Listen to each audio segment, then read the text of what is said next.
we'll see if Jonathan calls in 3 or 4 minutes here.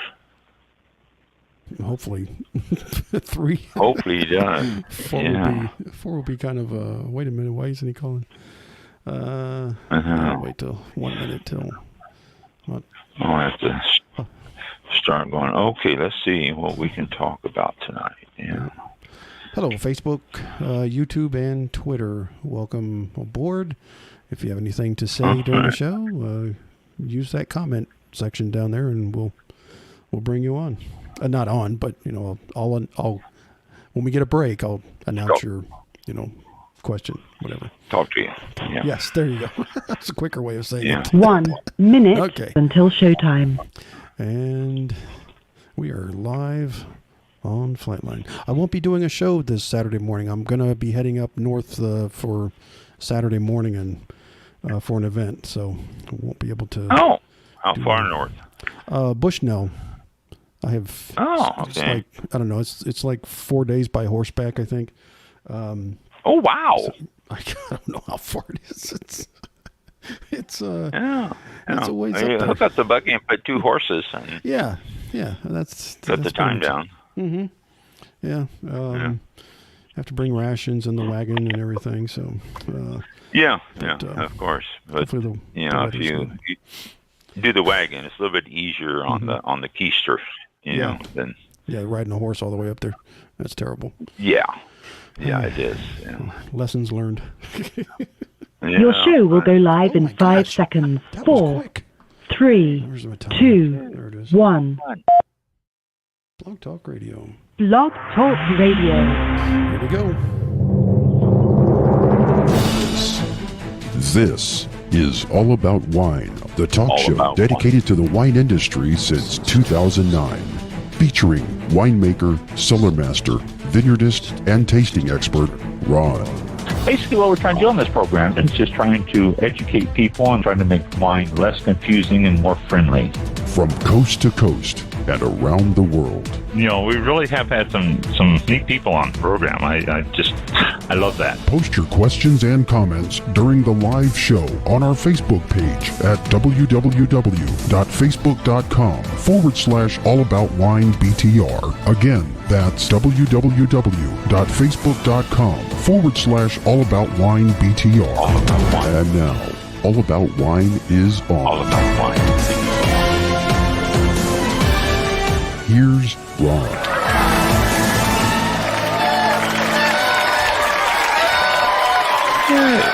Thank you, Busty.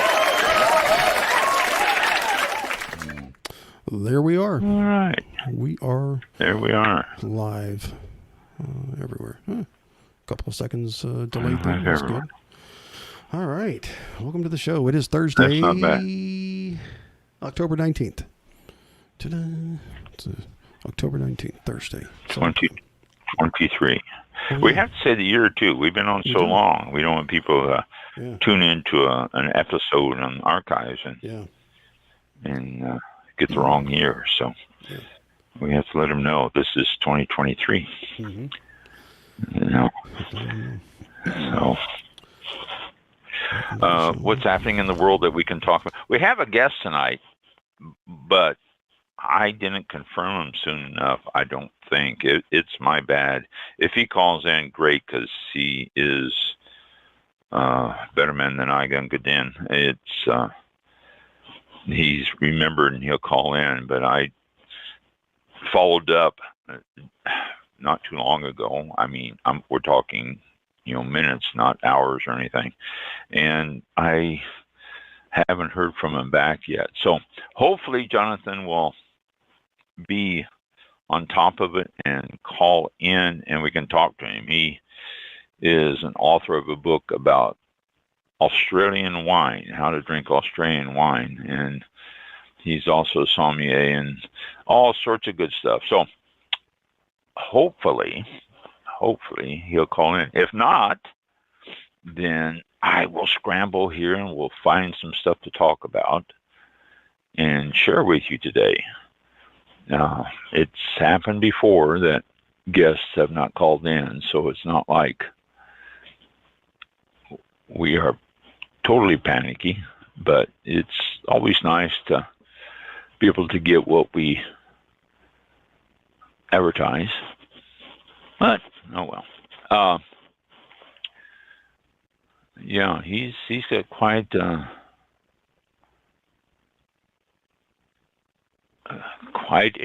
resume here.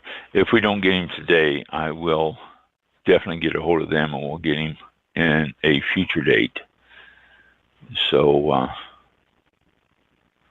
oh, wait a minute. He is a good man. I think he is on the in the green room right now. He just came in, went to the green room, and I think we're going to have to bring him on. Hello, Jonathan. Welcome to All About Wine.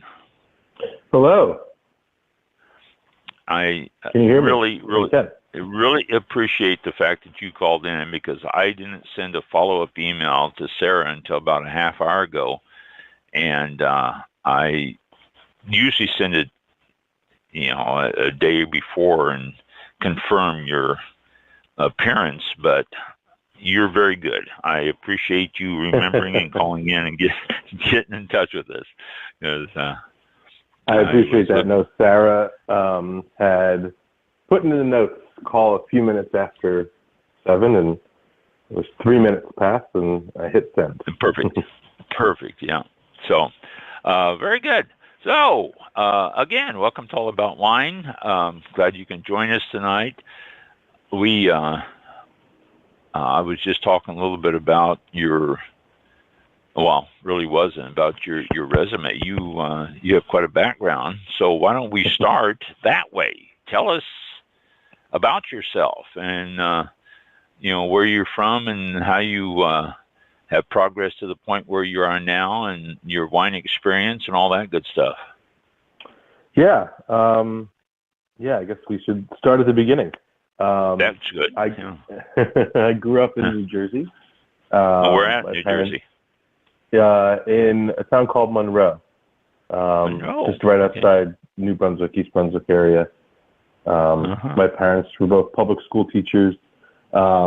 And after high school, I went away to study, at college, originally sports medicine and architecture for a moment. And all the while was working in restaurants and really enjoyed it. And at one point realized I enjoyed the restaurants more than the classroom.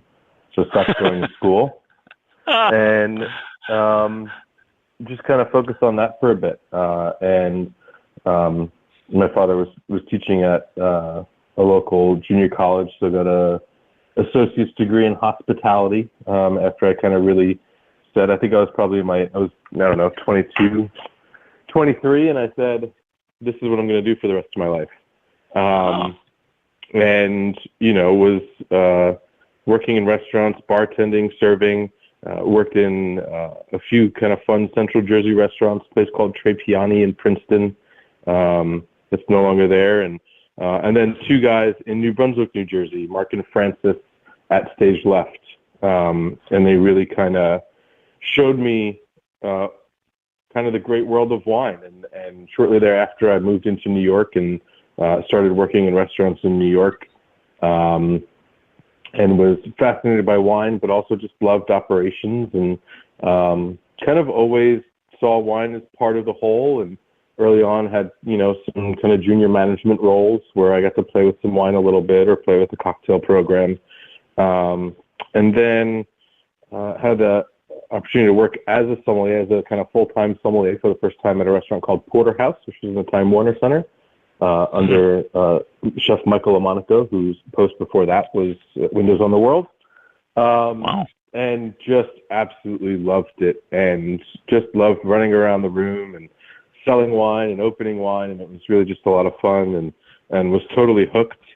And from there kind of just progressed along. I was ended up managing Oceana for a little bit in Midtown, and then went to work as a sommelier at 11 Madison Park. Was there for 6 years, kind of through the climb of the 50 best, which was just a really just an incredible time to be in New York, to be working in that restaurant, to be fascinated with wine, to be in tasting groups. It was really a special moment, and I think was lucky to be in that place at that time. And you don't really always have control over that, I think. That's true. Yeah, sadly. You know, and I met my now wife in New York in a tasting group before we started working together. She then joined the team at 11 Madison Park afterwards, and in 2016, late 2016, she was offered a role to run the wine program at a restaurant called Attica in Melbourne, which at the time was the top Australian entry on the world's 50 best restaurant list. Wow. And we said, why not? Let's go. And we had never been. So we moved. She moved a little bit earlier than I did in early 2017. My initial goal was to be a scuba diving house husband. But we didn't move to that part of Australia. And what's funny is I think, you know, that's a perfect underscore of what, you know, we thought Australia was, and it was all beaches and ripe Shiraz and that's it. And we instantly were exactly. And that was it. And we were instantly just had our eyes opened wide. I went to work as the beverage director for the Rockpool Group while there, and did a couple of other fun things. Started a little wine label, and made my own wine for 4 vintages. Wow. And we were just kind of completely enchanted by everything we saw. A really earnest and open and inclusive wine industry, world-class wine regions, you know, within an hour's drive from where we lived and in the center of Melbourne. You know, we encountered, you know, probably our most authentic connections to wine, or we created our most authentic connections to wine to date, because of our time in Australia. And we always say Australia chose us, and we're pretty lucky that it did, because it, you know, working in New York for a long time, it's a Eurocentric market, you can get a little jaded and so on, and it made wine new and fun again and curious. And within a year of being there, we just realized we had to bring Australian wine back with us, because everything we've ever been taught, tested on, marketed to about Australian wine has been based on less than 10% of the producers in Australia. Not necessarily the volume, but just the diversity of what happens in Australia in the landscape. So in 2020, we moved back a little bit earlier because of COVID, and launched Legend Imports. So we're almost 3 years old, and we've been importing artisanal Australian producers ever since, and distributing them around the country. Early on in that endeavor, we realized that while we had learned a lot about Australian wine, the U.S. had not. So we decided to write the book that we wish we had when we were studying wine. You know, Jane and I both passed the Master Sommelier exam along the way, and you know, we consider ourselves studious sommeliers. You know, we were told we were studious sommeliers, and we just realized that there was just a major blind spot in that the entire U.S. wine industry had. So we saw, I don't know if it's really a commercial opportunity. Hopefully one day it becomes that. But that's what we're doing. Very good. It sounds exciting. Let's. Those are the high notes. Yeah, let me get a few questions in here and a little bit more detail on a few things. Your import company. Yes. Where do you import? Where do you bring it from? Are you distributed all over the country, or are you restricted, or what's the word?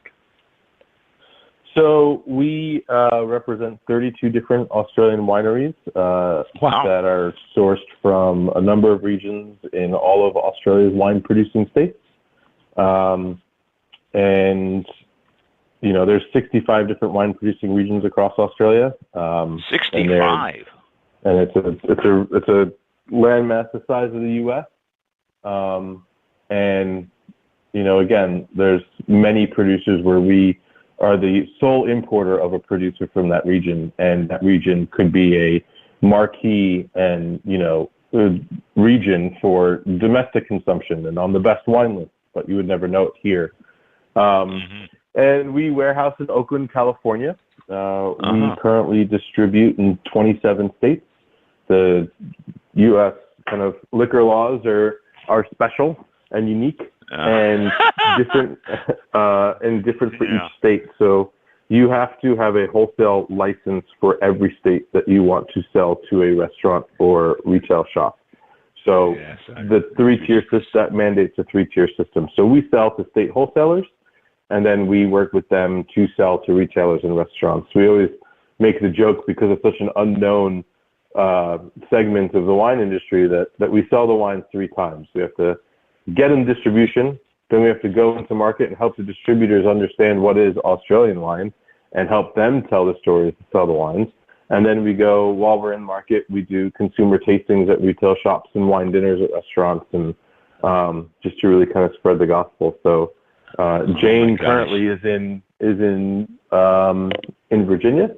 I just finished a day of market work in Nashville, and which is where we live. Kind of got a homework day in, but we're all over the place. I go to Phoenix on Monday, and we're just running around selling Australian wine.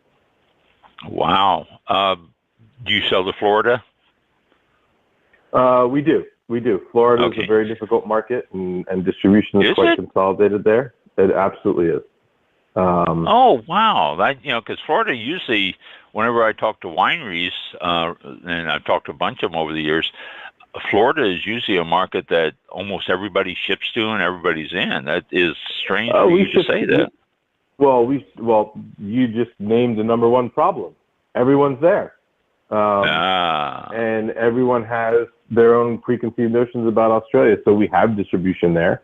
I'll actually be doing a pretty big trade day at the Miami Culinary Institute in January with the book and a consumer event. But, we find that, that Florida's the top 3 wine markets in the country by volume. We have distribution there. A small, unknown portfolio like us does not work in the hands of a Southern Glazers or RNDC or Breakthrough. And they dominate the landscape. You're also in a place where consolidation is running rampant across the categories. So, no one in the U.S., no distributor or wholesaler or retailer or restaurant for that matter, says to themselves, you know what, we need to add more Australian wine to our wine program. Yeah, I can imagine. No one says that. So, Jay and I say we've done a lot of really great things in the industry, but this is by far harder than writing a book, harder than the Master Sommelier exam. This is establishing a real, authentic understanding of Australian wine nationally through the distribution channels that exist in the country is the hardest thing we've ever tried to do. Wow. That's saying something, especially in the fact that you've, like you say, you've written a book, got the sommelier certification and all that, and still calling this the hardest. That is really something. Yep, absolutely. Where will you be in January in Florida? I think Jane will be in, I want to say Fort Lauderdale for a little bit, but then also Miami, and then I will be in Miami. We're still working out the dates, but it's the week of, I think, January 15th. We're going to do a trade tasting at Miami Culinary Institute, and then a consumer event, either with a retailer or at that event, that space as well. It's across the state and down the state. I was hoping you'd be on the West Coast. I plan on attending. So when you distribute, you usually go up and follow up with all these, whatever state you're in and whatever restaurant. You try to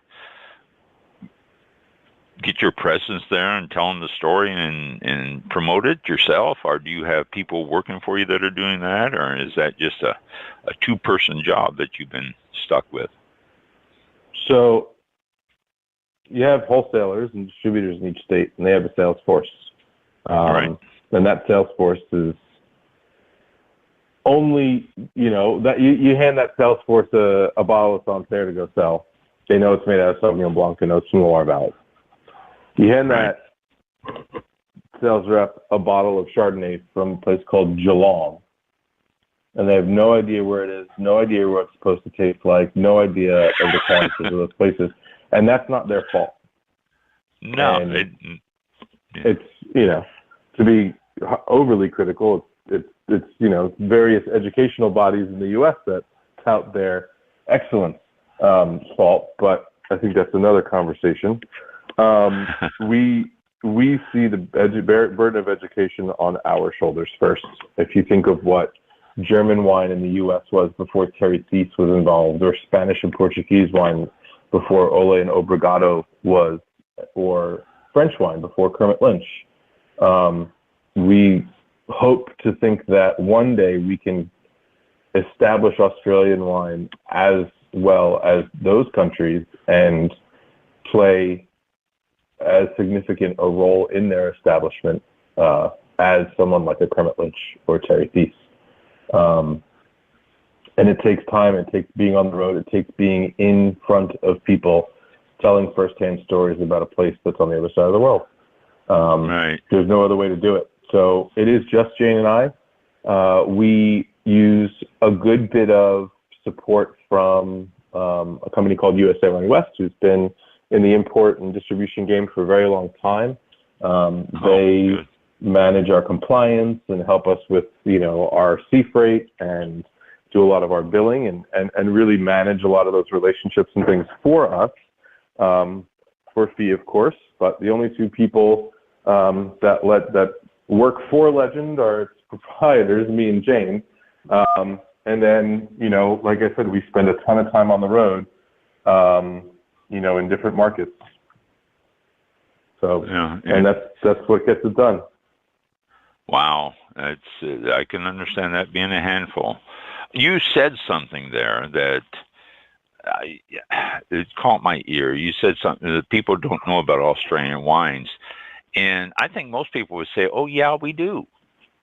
And right. You say name an Australian, Shiraz. And, it's the knowledge probably ends there with most people. They don't really equate anything else to Australian wines except just the fact that there's a really nice Shiraz comes out of there, and you go to New Zealand, there's a nice Sauvignon Blancs, and they end it right there with their knowledge. But,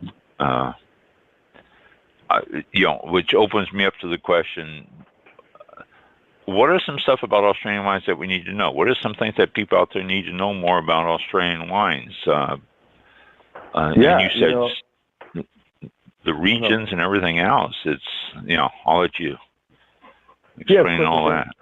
When you've got a place that's so spread out, right? You've got regions that are colder than Champagne and northern Germany, or, southern Germany where the Mosel is, and you've got regions that are as warm as southern Spain and everything in between.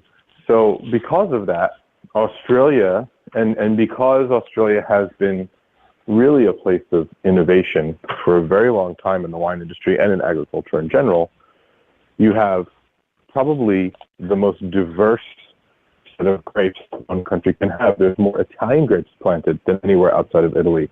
There's Spanish grapes, Greek grapes, things from the Jura, obviously all the French classics as well. It really is just a playground, everything from traditional method sparkling wines to, 200 years of history making fortified wines. It's endless what is available and what will continue to become available in Australia, more so than any country I've encountered. Wow. It's pretty interesting. I mean, and even if you think about Italy and the French grapes that appear in Italy, your Cabernets and Chardonnays and things, and when they're produced in a manner to appeal to export markets, right? Right. Very few people in Florence are drinking Cabernet from the Tuscan coast in Bulgaria. That's coming. Those are export, initiatives. Whereas, in Australia, if you're drinking inexpensive Prosecco or Pinot Grigio, it's grown in Australia. We work with a producer that does everything from Greco and Fiano to Nerd Avola and Aglianico and Lambrusco and, all sorts of different things. And because these grapes are so well suited to certain climates in Australia, they achieve really great value. It's really one of the best ways to approach sustainability.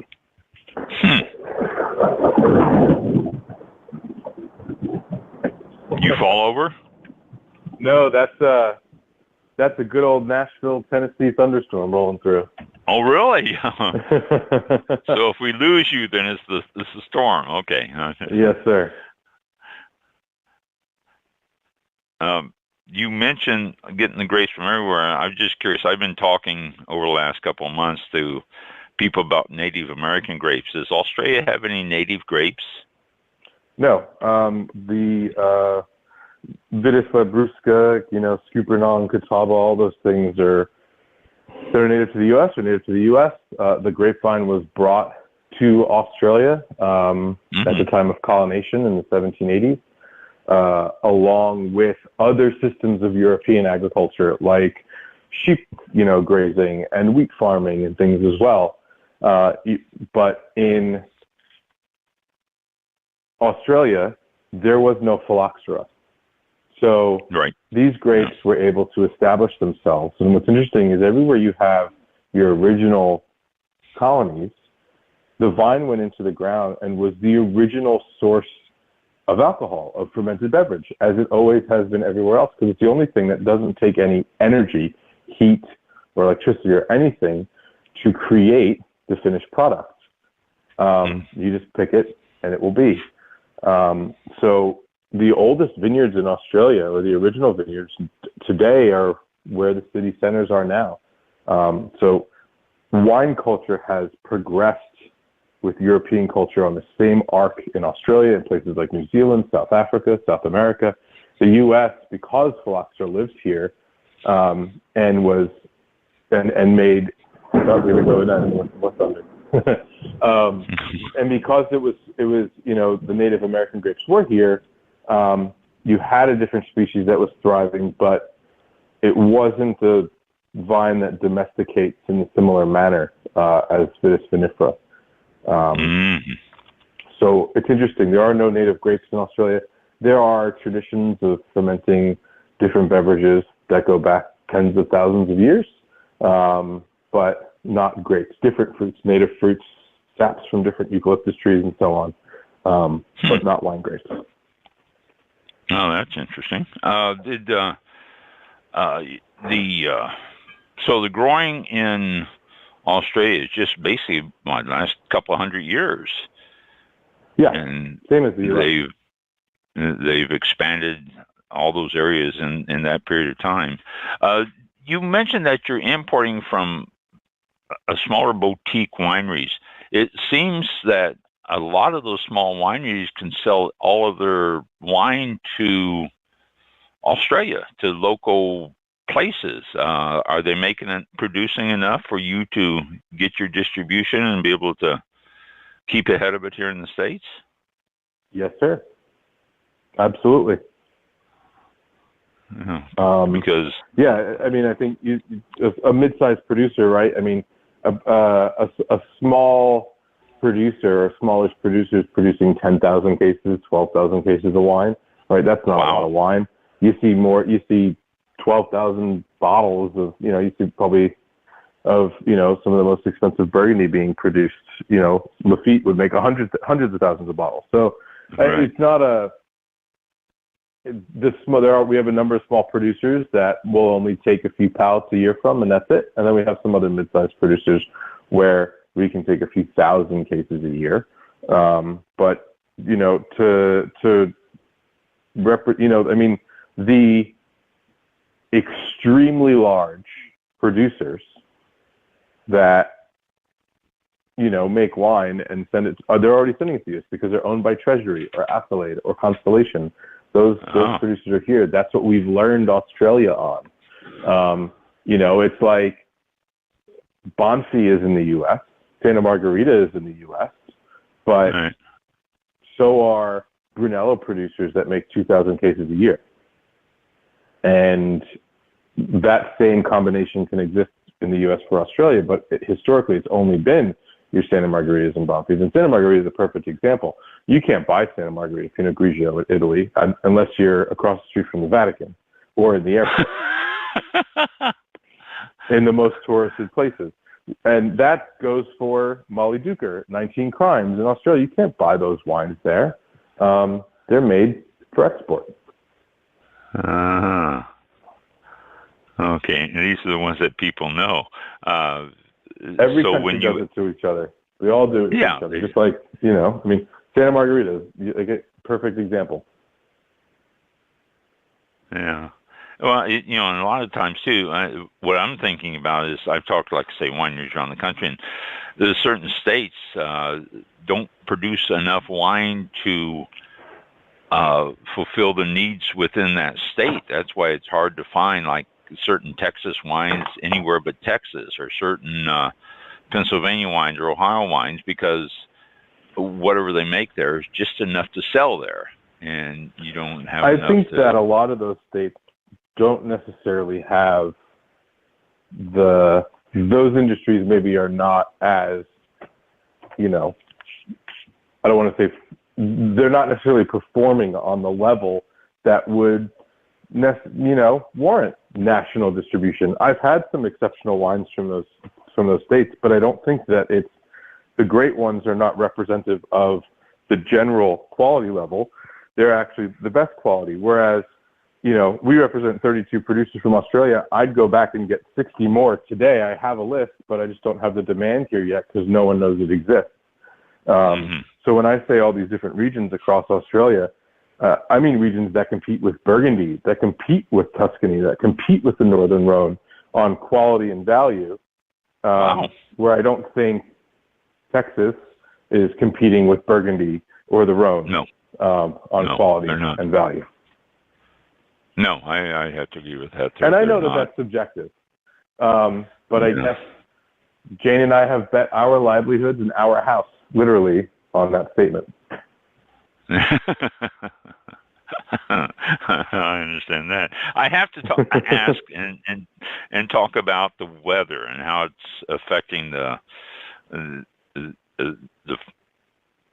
storms, the floods, the fires, the everything.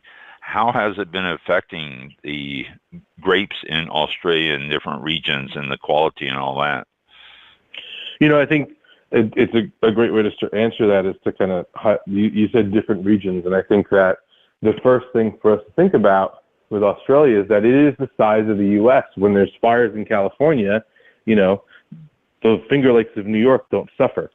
Right. And the same is true in Australia. The worst bushfire season on record in Australia in 2020, also the worst bushfire record here. The national harvest was lost about 4% of volume, but that's focused on specific regions. So an individual region can be devastated by extreme events, just like anywhere else. But nationally, it doesn't necessarily have a huge effect on things. So what I will say with climate, Australia is the driest full-time inhabited continent on the planet. The only place that sees less precipitation is Antarctica. So when it comes to conserving water resources and working in extreme places, Australians have been doing so and adapting for thousands and thousands of years. I've spoken to, First Nation elders who have firsthand stories passed down across generations about, volcanic eruptions that happened 15 years ago, or when the Ice Age ended 11,000 years ago. And it's crazy, but it's that adaptation when, Tasmania became an island 11,000 years ago. The fact that there's that storyline exists really informs how people approach the land as it pertains to, finding some type of homeostasis in a lot of, serious extreme climate events. When you have history like that, it makes sense that they can work their way through it better than others who just all of a sudden get thrown upon them. Well, yeah, you hear a lot about the bad weather, around Adelaide and even Melbourne and the vineyards outside of those areas. And I don't know, people think, oh my gosh, that's horrible. It's going to destroy the wine industry. But I guess no, and I think when you talk to winemakers all over the world, they could have a terrible vintage, right? And they say, how's it? Oh, it was awful, right? I remember I went to this estate in Chianti Classico, and every time we asked him a question about a vintage or about something, he'd say, it's terrible, terrible, everything's terrible, right? But the wine's good. He's like, yeah, the wine's good because I worked my ass off and I made good wine in rough circumstances. And I think that's what every, good farmer, good wine grower, good winemaker does to an extent. And that's, when you think about producers, that's where the producer's skill really, when you follow a producer, they make great wine. No, they make great wine in great vintages, and they make great wine in terrible vintages. And that, I think, sets people apart. And the other aspect is of, in Australia, planting Italian grapes and so on. Yeah, maybe in one place, Chardonnay is too finicky or Pinot Noir is too finicky, but Neradavola, great. It grows, it loves it. It loves the heat, loves the sunshine. So, the first step in dealing with those things is simply just planting the right grape in the right place. Yeah, and knowing what you're doing when you plant it and how to grow it and how to harvest it and all that. Yeah, that's a good point. That would be the harder part. Yeah, that would be the harder part. But, after a number of years, these wineries and these growers know how to approach it and what to do with it. So they do an excellent job. I've always been an Australian wine fan, so you Amazing. don't have to convince me. I've enjoyed Australian wines for years and years. The price. What price point are you bringing in? And it's hard because of shipping and all that stuff. But what price point are you trying to cater to? Everything. We don't get extremely low. But we have wines in our portfolio that have a retail price starting at like $15. Wow. And goes up from there. I would say the sweet spot of the portfolio sits between 20 and 40 retail value. And I think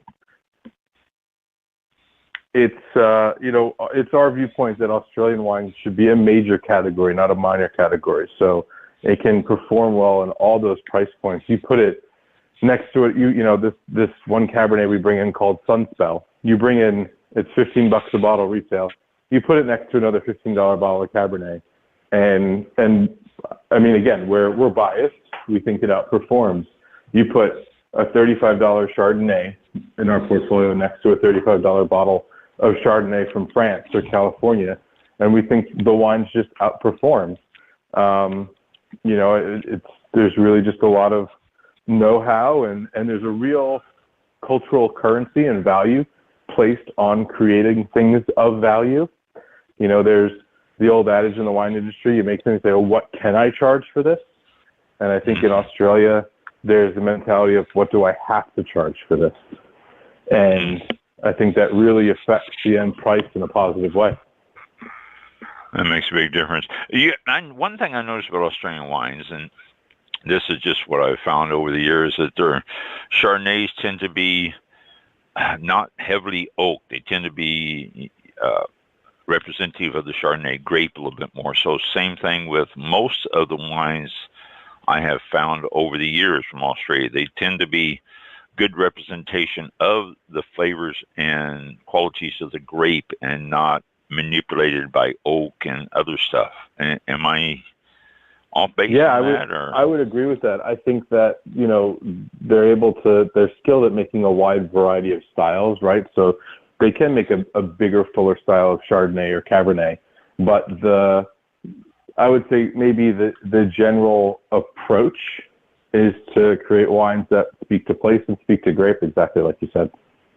Yeah, and that's one thing I've always enjoyed about Australian wines is it represents the grape so well. So many other places, I don't know, like I say, manipulated too much, I think. So yeah, and I think sometimes that's a result of, not necessarily always planting the right grape in the right place. And I think plenty of people do it in Australia. You look at, at the commercial scale level, sometimes things are manipulated to achieve certain things. But, I think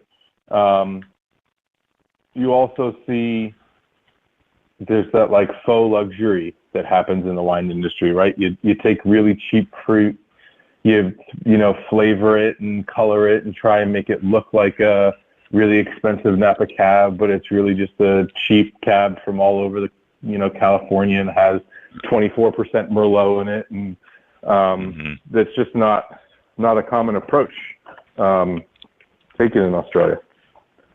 And a lot of times too, oak is just some of the wines I taste, especially domestic, are so over oaked. You've lost flavors. It just, if I want to chew on an oak tree, I'll go chew on an oak tree. I don't want it in my bottle of wine. It's just absolutely. They go crazy on some of the places. So are you bringing in any ports or really? Well, does Australia have late harvest wines?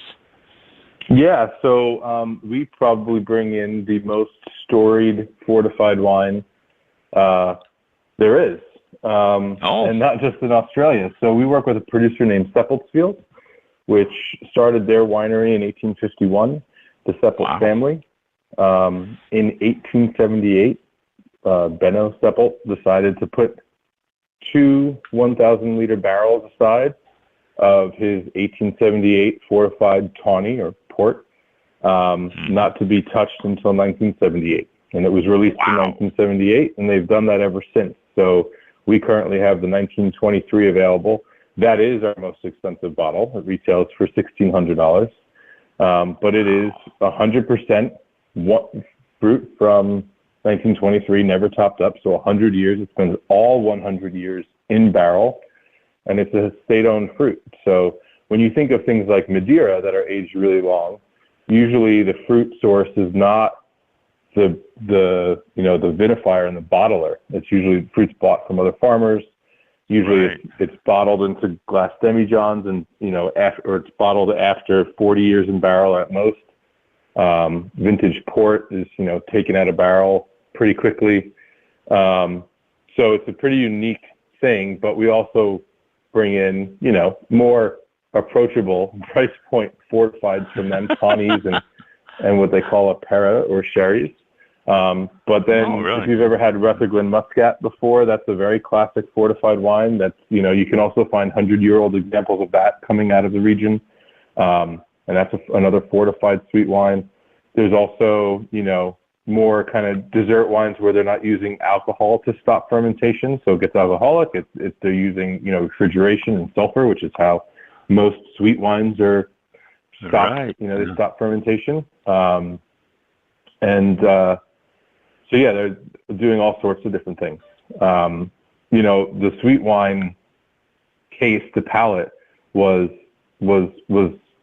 very healthy and abundant, really through the 2 world wars into the 60s and 70s. And it wasn't until the 70s where we saw that kind of emergence of interest in dry table wines. Australia and the U.S. had a Chardonnay boom in the 70s and things, and, really kind of similar tastes. The reality is Australia and the U.S. are siblings in many ways, both, as, English colonies, but then also, just things, the ebbs and flows of industry, gold rushes around the same time, just all sorts, bouts with prohibition around the same time, just a lot of similarities. And I was going to ask that too. I'm glad you brought it up. Prohibition. Did Australia go through a period of prohibition? Not the way the U.S. did, but there were some small instances of it, but it really didn't stick. I see. What, the states put their own on it, or something like that? And it was more about interstate trade and things like that, but it wasn't just about not. It wasn't about abstaining from alcohol. Oh, okay. So, yeah, well, that's nice. I wish the United States had done that. Just as a little aside. So, what is the majority of grapes that you bring in? Are they the varietals or blends, or what is it that you seem to get the best response from? I would say 80 to 85% of the wines that we import are varietal wines, and 15% of them are blends. I think blends, blends usually perform better at lower price points when you're not relying on one single grape. It's more economical to produce a blend at a winery, so therefore they, cater to more entry-level price points. I don't think, there's some kind of higher-end blends, maybe like an Alsatian field blend kind of scenario, but, we have, sparkling wines that are a blend of Pinot Noir and Chardonnay, a la Champagne, but the majority of them are varietally labeled. Mm-hmm. And what varietals, is it just a whole gamut, or is it any particular ones? Everything from Chardonnay and Pinot Noir to Near d'Avola and Tempranillo and Sangiovese and Riesling and Sauvignon Blanc, and there's a lot, a full spread. Numerous producers and numerous examples of each from different regions. And most of them are vinifera? All of them are vinifera. All of them? Oh, okay. Okay, yeah. Well, I suppose that would be what would be planted there, transferred from different countries and planted there, would be vinifera. Nothing else. And there's largely, phylloxera was never in Australia, so most of them are own-rooted, and there's no reason to have American rootstocks there. Right. And I know, I live in Tennessee. I think Native American vines have a place on the dinner table, but they don't have a place being exported to other countries unless they're looking at hybrids to deal with certain climates and so on. Exactly. I agree. I don't see, and mine too. I don't see, American grapes definitely have a place, and they are some really interesting, good wines coming out of them, but it's not something that I think is ever going to catch on to be imported around the world. It's never going to happen. I don't believe so. But I've been wrong on lots of stuff. Let's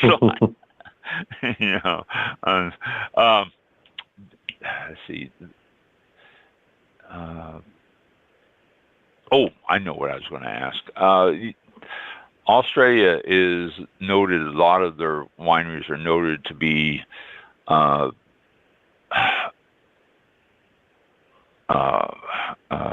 biodynamic, and all the next step up from just growing organic and all that stuff. The ones you're importing from, are they or not? Absolutely. Not everyone, but I think organic and biodynamic is a one-size-fits-all approach. I think when we talk about wine, the consumer, the professional, we all want to hear the nuanced story about a specific place. And then we say, is it farmed this way? And it's like, no, it's farmed according to that place's needs.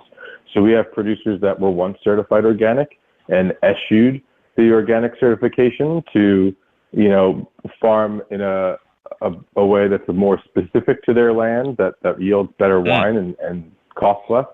But Australia is home to half of the world's certified organic farmland. That's not wine specific. Oh, really? Farmland. I think it's about 48%. Wow. There's, living there was incredible. The local corner grocery store was many times, neighborhood farmer market quality. When you have a single country that supports all of its own agriculture because it's so far away, right? You think about in the U.S. how much, how large our food shed is, where our food comes from in the world. In Australia, fresh produce comes from Australia, and luxury ingredients like certain fancy things, but even like, tuna for sushi is caught off the coast of Australia. citrus is grown in Australia. Pineapple, there's, so your asparagus is grown in Australia. Everything's grown there. And honestly, what's interesting is things that aren't grown there aren't imported. So blueberries and cranberries, cranberries take a lot of water to farm, Oh, yeah. So Australia's a dry country. They don't have the water to waste on flood harvesting the way we harvest, cranberry bogs. So there's no cranberries. It's just not there. And it's a really interesting, and I think, again, we talk about sustainability. It's a really great, I mean, you have everything you need there, and there's some things that maybe you don't remember from home, but it's pretty interesting in that sense, where everything's kind of just grown there and not brought in. Oh, I never thought about that, but that's a good point. Every time you start shipping stuff there, it's going to go bad, especially certain fruits and vegetables. Yeah. Wow. Right, and it's, it's one of those things where, in the U.S. and certain, times of year we get our, some of our vegetables from Chile. I bought Chilean asparagus before at the supermarket. That's what, 4-hour flight, 6-hour flight, depending on where you are in the U.S. In Australia, that's a much longer ride. You think of sea freight or ground transportation, it's just not possible for things like that. So it just doesn't happen. And it would be cost prohibitive. The head of lettuce is going to end up costing you $6-7. Yeah, exactly. If you haven't shipped in, cost on that. I know. Mike, is there any questions, any comments, anything you have for Jonathan? I don't. Let me look on the other screens. Oh, there's someone else here. Oh, yeah.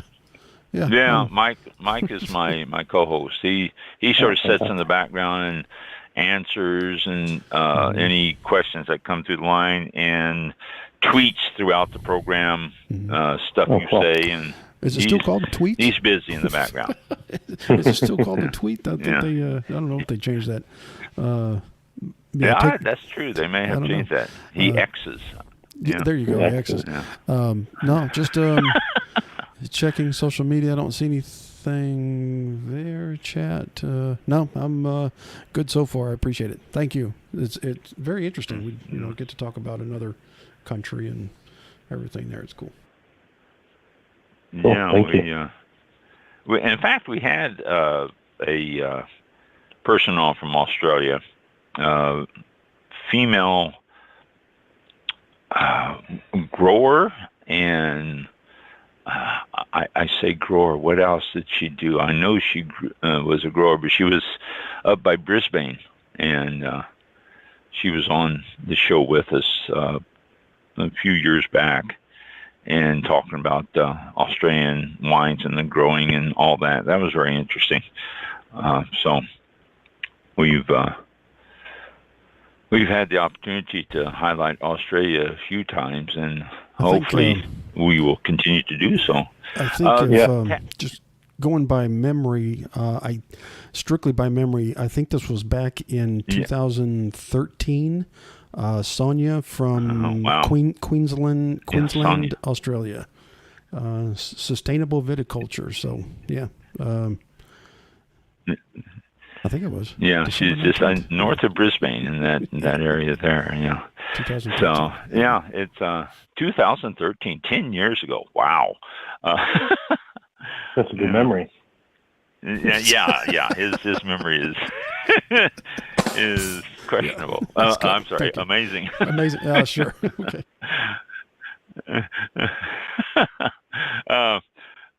John, what about Tasmania? Is there vineyards there? Do they grow and produce?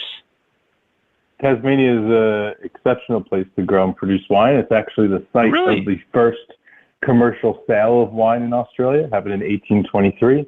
We import 5 producers from Tasmania.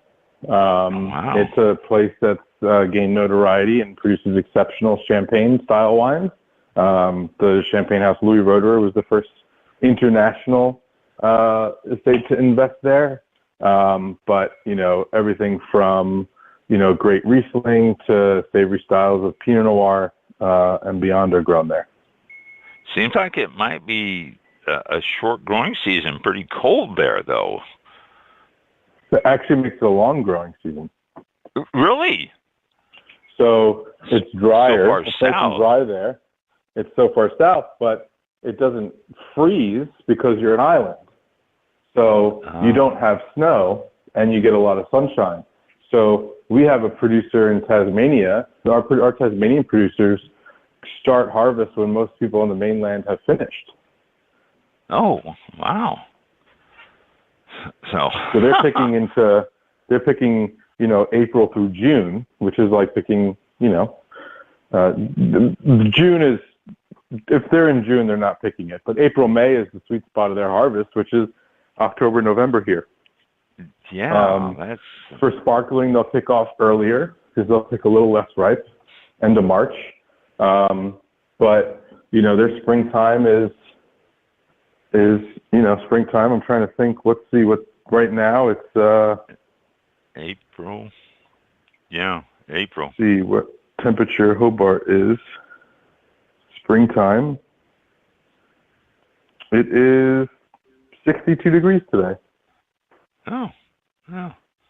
So they're already showing bud bursts and green growth on their vines in Tasmania in April, and so Pinot Noir, right? Trying to bud a little bit later, so maybe they'll do it in a month, but they're not going to pick till April. So they've got nice long growing seasons. It's the really warm regions that have condensed growing seasons around the world, unless you have a cold region that's continental and inland and freezes in the winter. But Tasmania being an island, it doesn't freeze the way Germany freezes.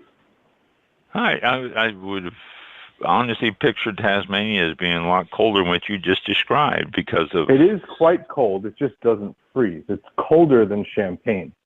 It is a very cold growing region, but it has a long, frost-free, sunshine-rich season. Well, that would be interesting. Drawing and a makeup of the whole thing because of that. I'm going to have to look up some more stuff about Tasmanian wine just to get a little bit more educated on that.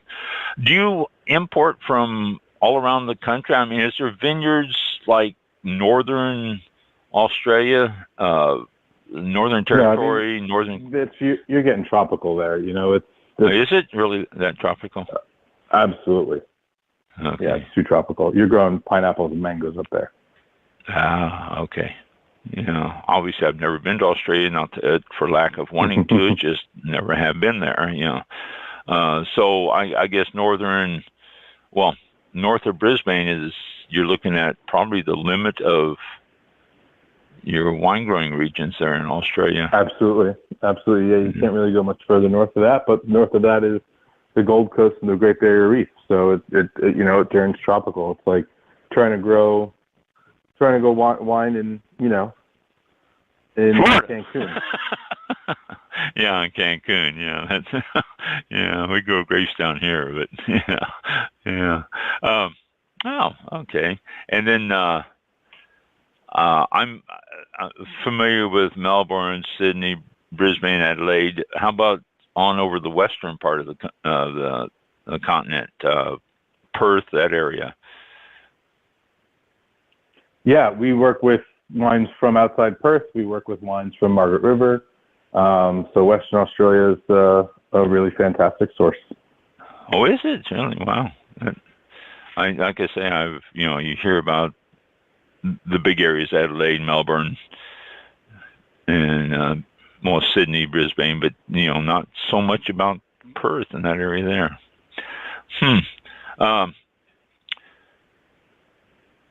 So one last question.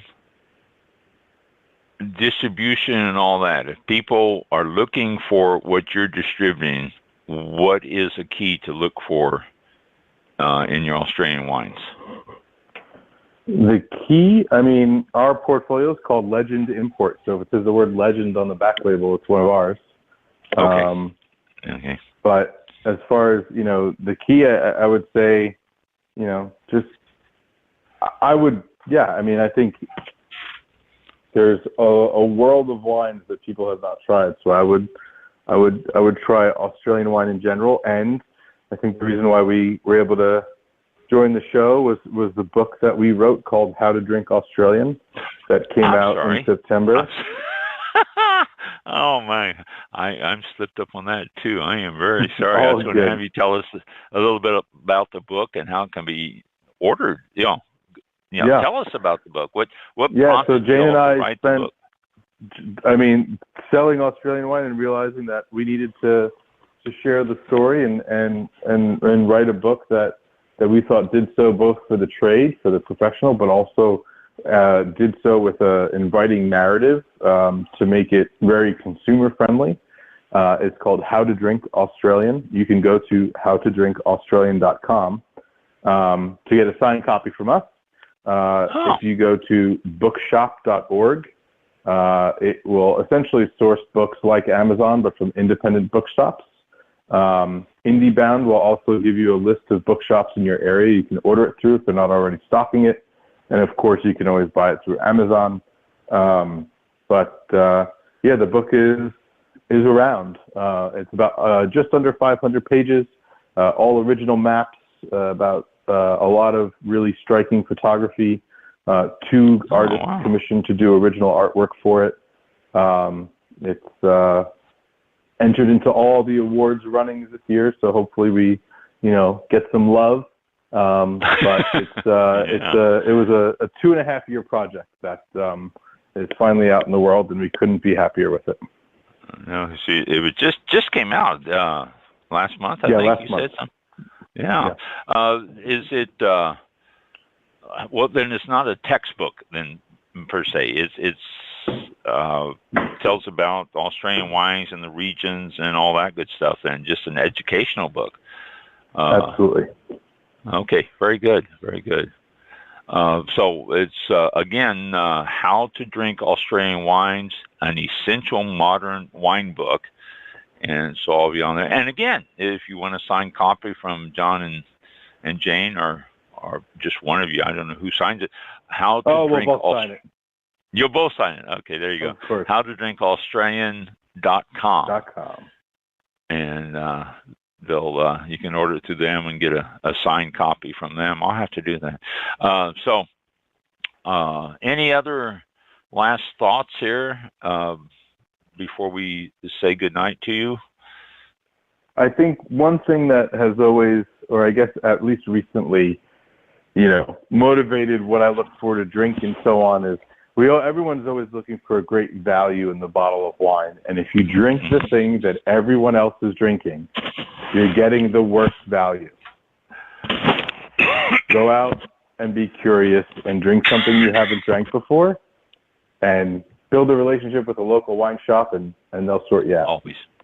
Yeah, I preach that. Build a relationship with local wine shops. That's really the best way to do it for anything. So, very good. All right. We appreciate your time, and interesting. We'll promote your book here. I will continue to make comments about it in future shows, so we'll try to get people to excited about it and continue to look at it and look for it and all. And thank you for taking the time tonight, joining us, and best of luck to you and to your new book. And good luck on awards. That's always nice to have those set on the shelf. Thank you so much for your time, and appreciate having a chat. No, it was our pleasure. Yeah, thank you.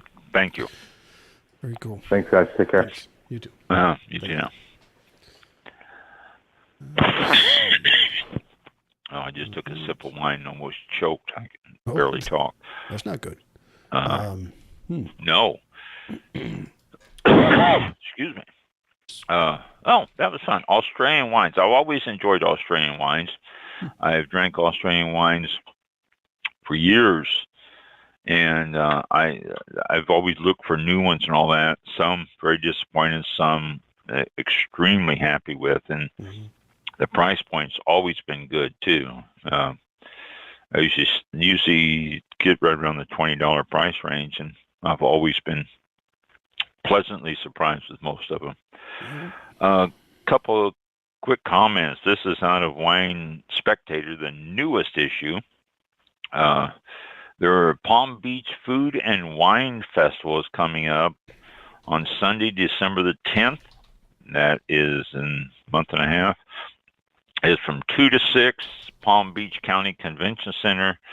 There's going to be a whole bunch of restaurants there. There's going to be a whole bunch of wineries there. And they have a fine dining event and seminars on Thursday, December 7th through Sunday, December 10th. And the grand tasting is on December the 10th. So if you are so inclined to be in that area or to travel to that area or to check it out, go to pbfoodwinefest.com. And that's PB Palm Beach foodwinefest.com. A lot of stuff. I'm not even going to attempt to go through all the names of the wineries or the restaurants that are going to be there. So the events will be taking place in the Four Seasons Resort, the Breakers, the Boca Raton Resort, Cafe Boulad, Marcella's, La Serena, and many more. It's quite an event. Excuse me, that they put on every year. And then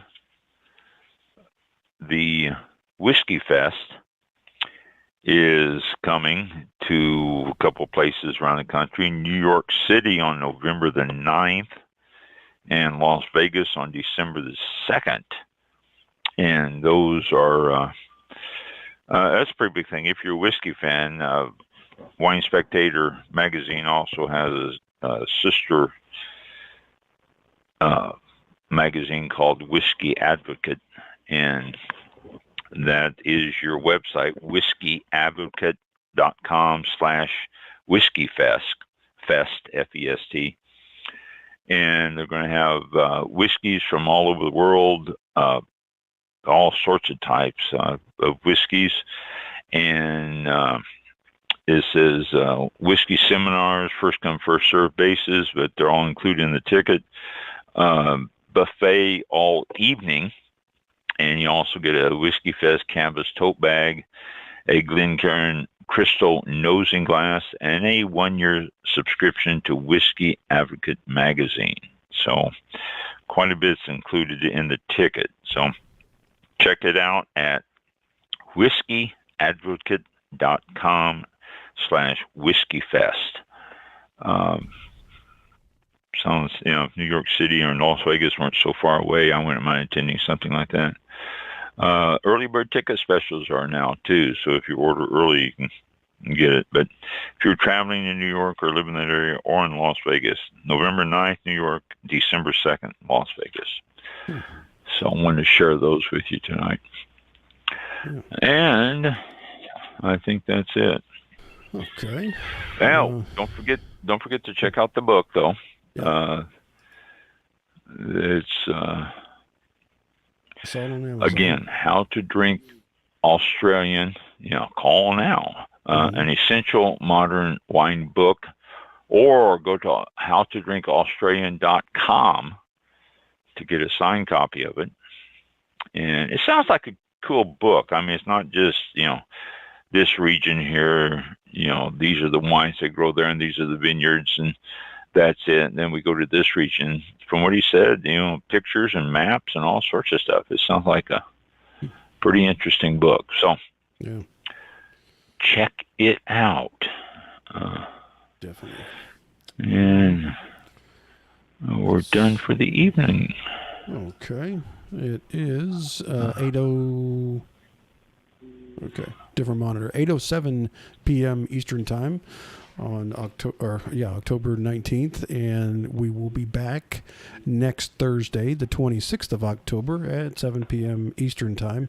If you know someone or yourself would like to be a guest on the show and you're representing some form of the wine industry, please let us know. You can email the show at allaboutwine101@gmail.com. allaboutwine101@gmail.com.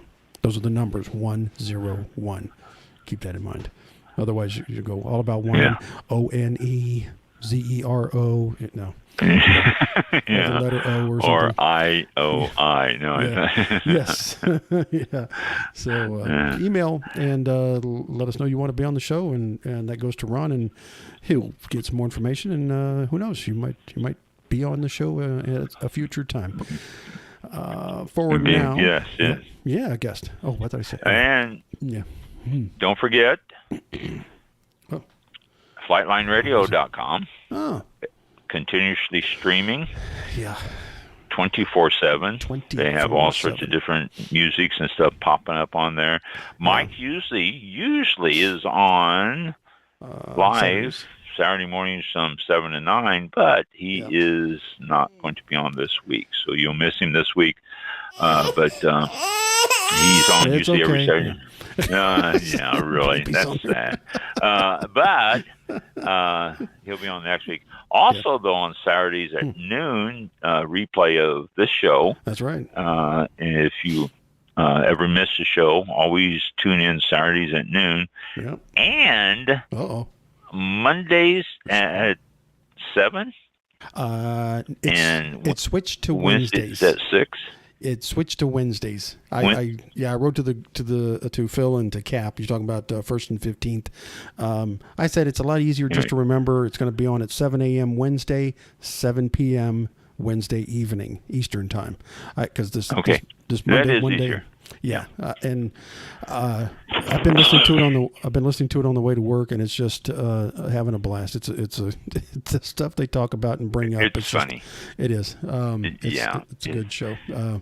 Catch on. And the topics are everything. Yes. You know, I mean, they start out on one topic, and you never know where they're going to end. Yeah. You know, so. And I wonder if they know.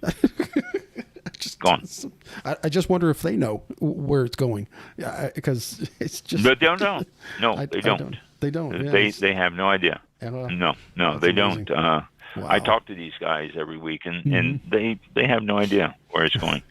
But it's so much fun. So it's 1st and 15th. That's what it's called. And Phil and Cap are the two that put the thing on. They do an excellent job. It's really funny. So you can listen to that on Flightline Radio every Wednesday at 7 a.m. and 7 p.m. Yep. So if you want to catch that. And then again, a replay of this show's on Saturdays at noon. And then Mike usually is live every Saturday morning, but he won't be this week. And if you are an aspiring DJ, then get hold of Mike at flightlineradio.com or me, and I'll pass on, because Mike's always looking for someone who might want to do a couple of hour shift sometime during the week. He's 2 hours open. weekends. Yeah. So, it's a easy gig, and so we get more listeners during a live show. I've noticed that. So it's always like a. Do you really? Yeah. Well, it's kind of an interaction thing. I don't know. It's just a lot of stations are saying the same thing. They want to hear that someone is there playing, not just automation type thing. But and it's always fun. Yep. When you were on Human Hours, I was able to talk to you and request and all that. now that you switch to that 7 in the morning on Saturdays, but I've been thinking about it. I don't know. It is kind of early for me too, because I stay up late on Fridays. Sometimes Fridays I go to bed around 1 o'clock in the morning, and then the alarm goes off, and then I have to get ready for the show, and drive 3.5 hours to the studio, and oh no, wait, it's right around the corner. Why am I driving 3.5 hours? Why am I driving all around Orlando? I go around the block. Yeah, really. Go around the block, go down I-4. Yeah. Wow. Oh gosh. Yeah, and then you catch that Disney traffic, and that just makes it, you get stressed because you don't know if you're going to make it in time. Right. They got like 12 exits off of I-4, and each one of them are packed. It's just ridiculous. So. Yeah, always ridiculous. Yeah. So anyway, thank you. But check out flightlineradio.com. Thank you. It's FLIGHT, flightlineradio.com. Yes. Thank you very much. Y'all be safe. Have a great weekend, and we'll talk to y'all next week. Have a great weekend and a great week ahead. Thank you. Yeah. Be safe. Thanks for listening. Thank you. This concludes tonight's broadcast of All About Wine with your host, Ron. For show information, links to All About Wine on Twitter and Facebook, or to be a guest on this show, visit the show website at www.allaboutwinebtr.com. Archived shows are available for download on iTunes or on our show page at blogtalkradio.com/allaboutwine. Thank you for listening. Drink responsibly, and we'll see you next time on All About Wine. Wow, I think Ron disconnected. So with that, we are off. Thank you.